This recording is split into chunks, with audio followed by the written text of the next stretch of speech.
ashtu ka vendosur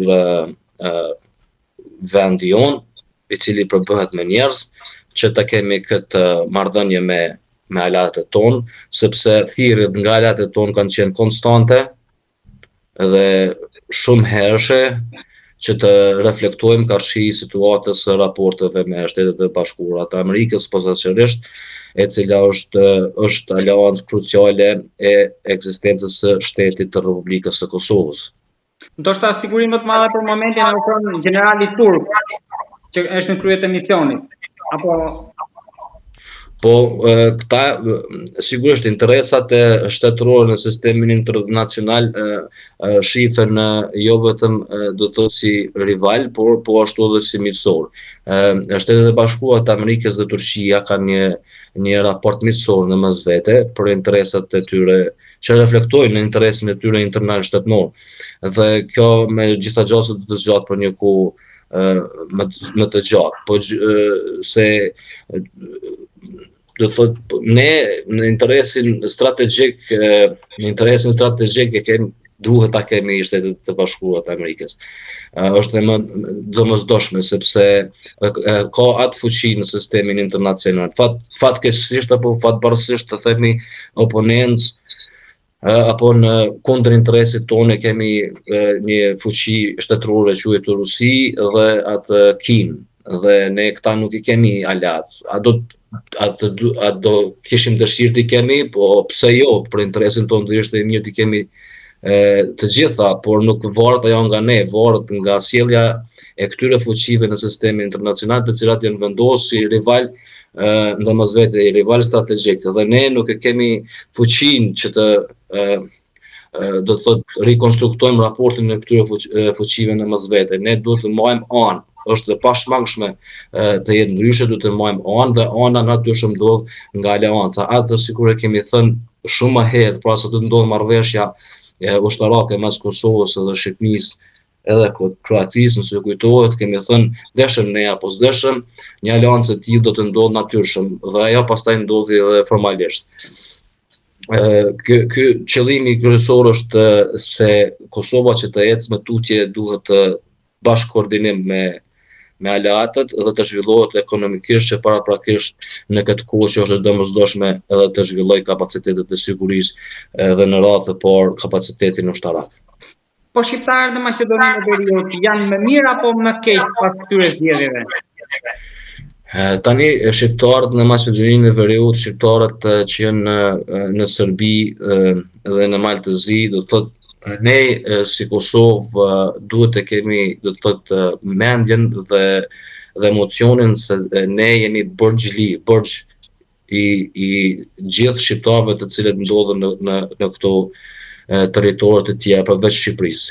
Do thotë ne nuk kemi borxh moral as kur fare karshi shtetit të Shqipërisë. Ndërsa shqiptarëve që janë në këto vende të tjera, ne si shtet duhet të sillemi të kujdesshëm për këto vende, sepse po ashtu është interesi jonë shtetëror.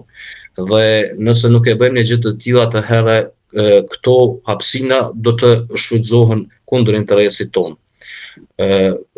Kundër interesit tonë shfrytëzohen nga brendësia jonë ose nga rivalet tonë, ose nga të dyjat. Dhe me keqardhje dhe them, por si shtet, nëse ne nuk kemi rri, do të thotë në kohën e fundit, të imbulojmë këto hapësina të interesit tonë kombëtar shqiptar, atëherë i pimbulon më mirë armiku.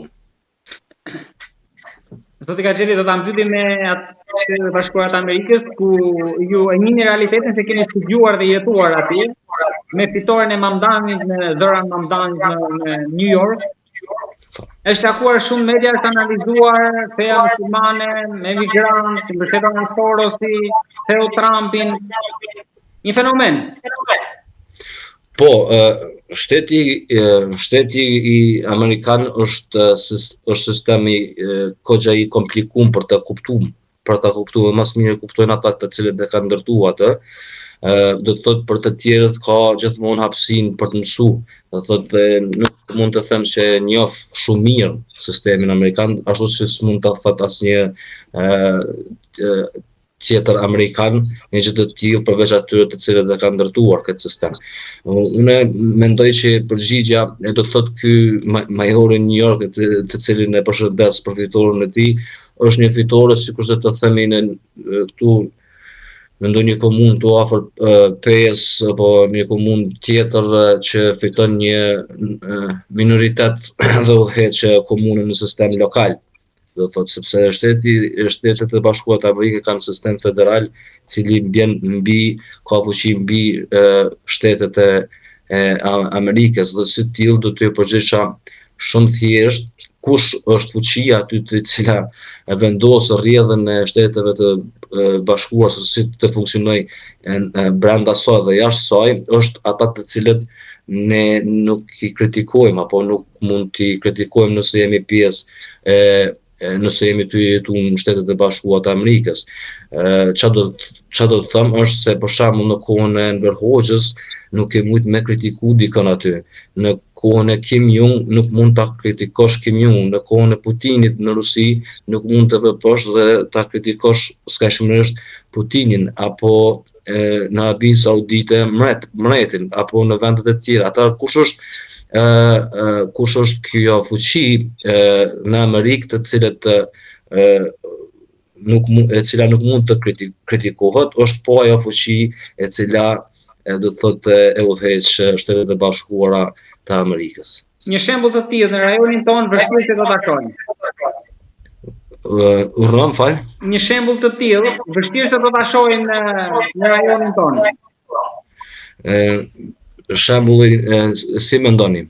Të Mandamit, një njeri në mënyrë si u ngrit, vështirë që ta shohim në rajonin tonë.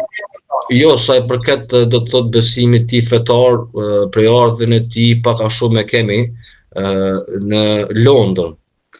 Që Trumpi ka kritikuar shumë dhe tani vajti në Amerikë. Saktësisht. Nëse ju kujtohet, unë kam thënë në bashkëbisedim me ju shumë më herët kur në kohën e Gazës, kur aty po ishte dyshimi a është gjenocid apo është luftë.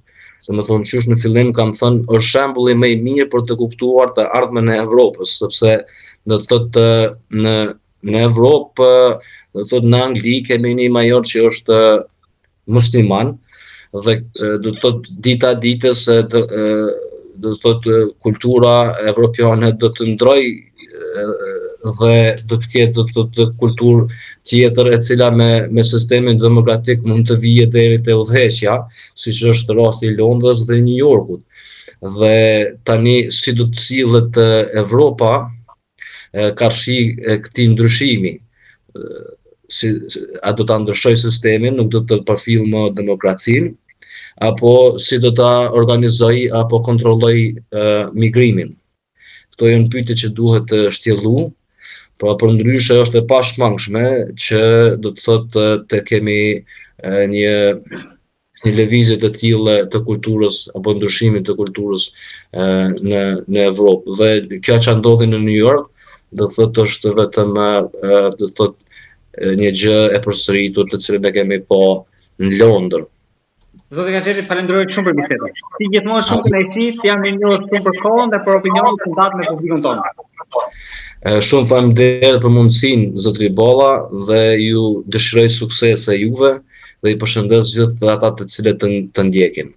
Faleminderit. Duroj fundjavë të këndshme.